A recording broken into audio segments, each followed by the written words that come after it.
രാവിലെ 10 മണിക്ക് മുല്ലപ്പെരിയാർ ഷട്ടർ ഉയർത്തുമെന്ന് തമിഴ്നാട്. പരമാവധി 1000 ഘനയടി വെള്ളമാണ് തുറന്നുവിടുക. പെരിയാർ തീരത്തുള്ളവർ ജാഗ്രത പാലിക്കണമെന്ന് ജില്ലാ ഭരണകൂടം. ആശങ്കപ്പെടേണ്ട സാഹചര്യമില്ലെന്നും ജില്ലാ കളക്ടർ അറിയിച്ചു. ആൽവിൻ തോമസ് ഉണ്ട്. ആൽവിൻ പറയൂ.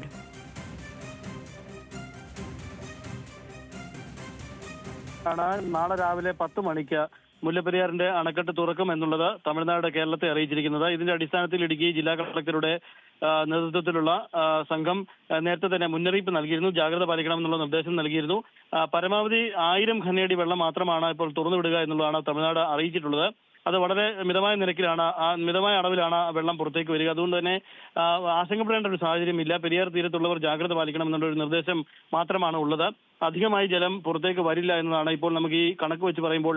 1000 ഘനയടി വെള്ളം എന്ന് പറയുമ്പോൾ വളരെ കുറഞ്ഞ അളവിൽ തന്നെയാണ് വെള്ളം വരിക. അതുകൊണ്ട് തന്നെ ഒരു വീടുകളിലേക്ക് മറ്റോ വെള്ളം കയറുകയോ അപകടകരമായ രീതിയിൽ വെള്ളം ഉയർന്നു വരികയോ ഉണ്ടാകുന്ന സാഹചര്യം ഉണ്ടാവില്ല എന്നുള്ളതാണ് നമുക്ക് മനസ്സിലാക്കാൻ കഴിയുന്നത്. രാവിലെ 10 മണിക്ക് ഷട്ടർ തുറക്കുമെന്നാണ് ഇപ്പോൾ തമിഴ്നാട് കേരളത്തെ അറിയിച്ചിരിക്കുന്നത്. അതിന്റെ അടിസ്ഥാനത്തിലാണ് ഇടുക്കി ജില്ലാ കളക്ടർ വേണ്ട ജാഗ്രതാ നിർദ്ദേശം പെരിയാറിന്റെ തീരത്തുള്ളവർക്ക് നൽകിയിട്ടുണ്ട്. ഇരുകരകളിലുമുള്ളവർ ജാഗ്രത പാലിക്കണമെന്നുള്ള നിർദ്ദേശമാണ് നൽകിയിട്ടുള്ളത്.